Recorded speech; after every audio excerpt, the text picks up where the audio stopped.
Hey folks, just thought I'd give you an update on the van.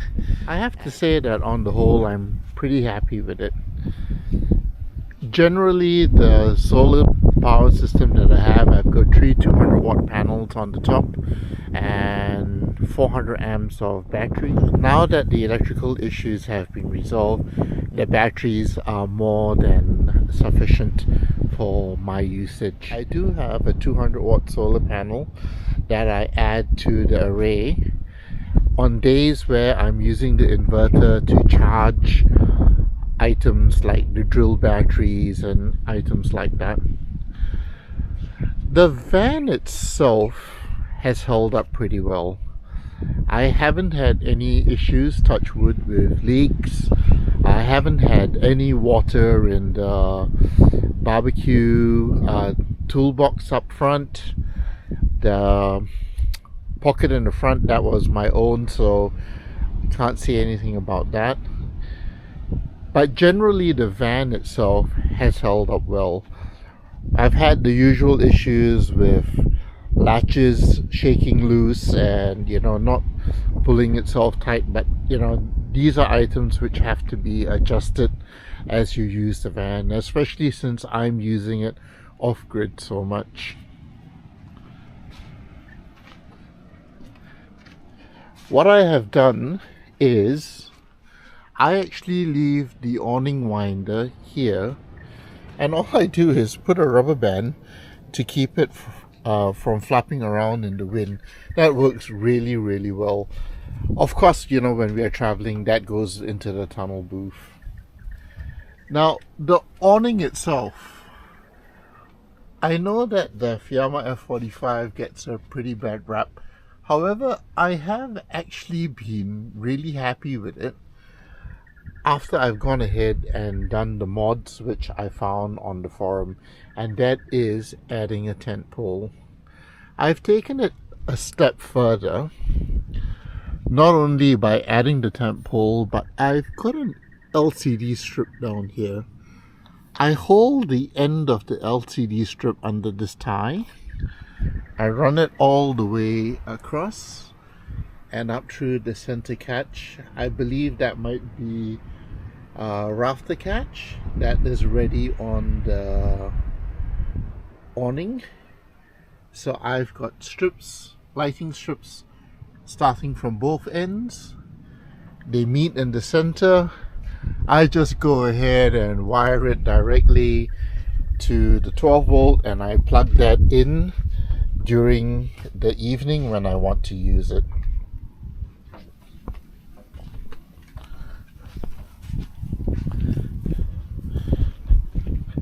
Excuse the mess out here, but the outboard motor stand, which is basically a bicycle rack that's been modified, and that attaches to the rear bumper through a tow hitch adapter. That has worked really well.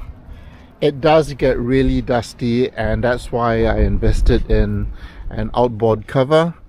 And every now and then when I'm in an area, I will actually take the cover off and give the outboard motor a wash down.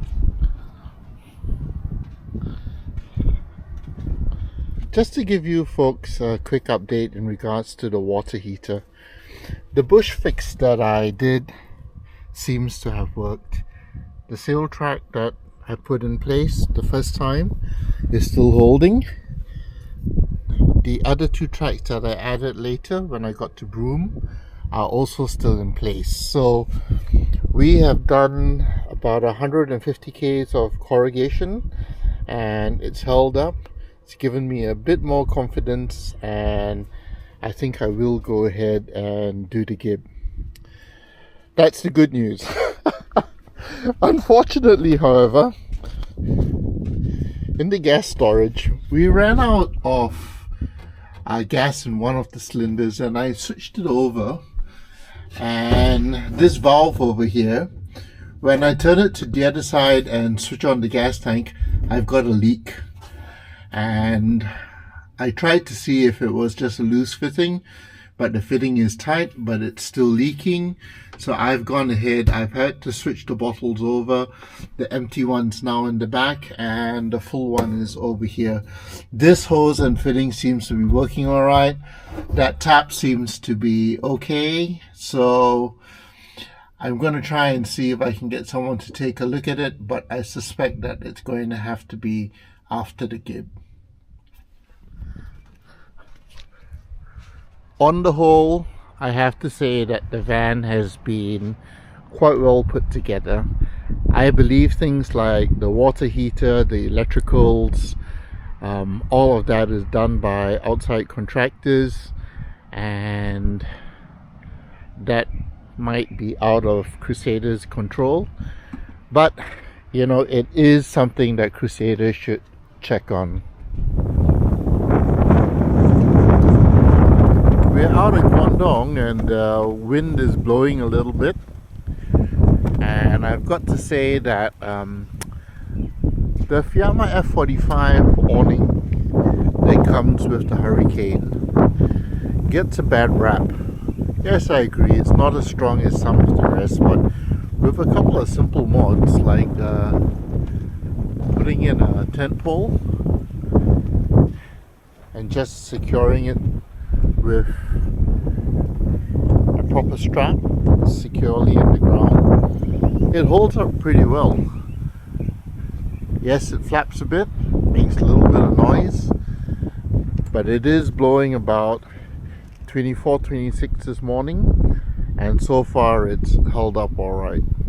The hole is a simple mod. You just have to drill a little hole into the front of the awning, and this allows you to put the tent pole through. It's right on the top, and just go ahead and tension it to the ground with the ratchet. Make sure your ratchet is securely fastened to a peg in the ground. I've had some people message me about the Starlink unit that I have, and I thought I'll take the opportunity to show it to you guys. I have the dish mounted to a pool cleaning pole.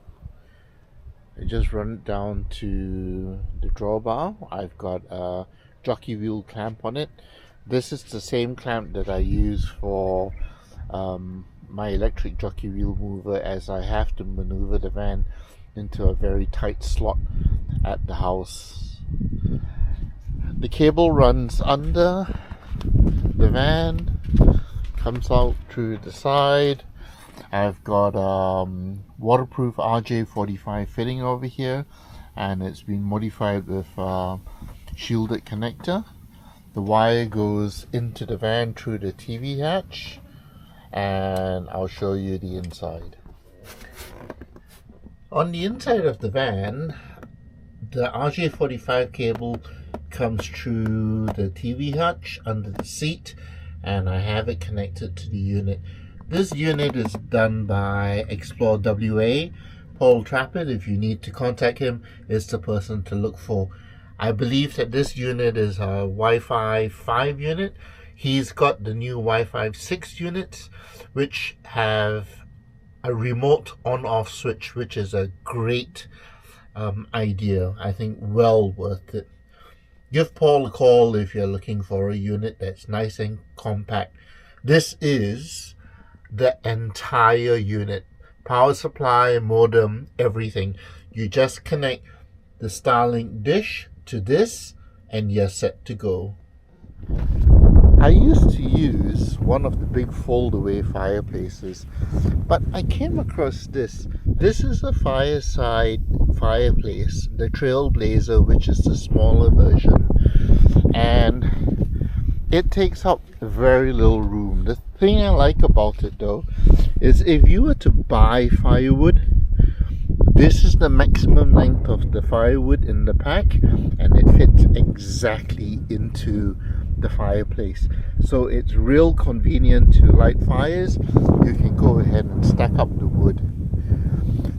The fireplace comes in 6 components. One is the base stand itself, 4 sides, and the gauze bottom. Because it is a gauze bottom, a lot of air comes through to the fire, which means that the wood burns a lot cleaner. Yes, there is still smoke, but a lot less smoke than you normally get. And I haven't had a fire fail on me yet. It means start lighting up and then go off. There is enough oxygen to keep the fire going all the time. Do I recommend it? Absolutely. Highly recommend it. I hope this video has been useful to some of you, especially information about the bits that I've done to make the van more user-friendly, and also about the Starlink. If you've enjoyed the video, please don't forget to hit the like and subscribe button, as it will help me grow the channel. And I will continue to update in regards to issues and fixes with the van.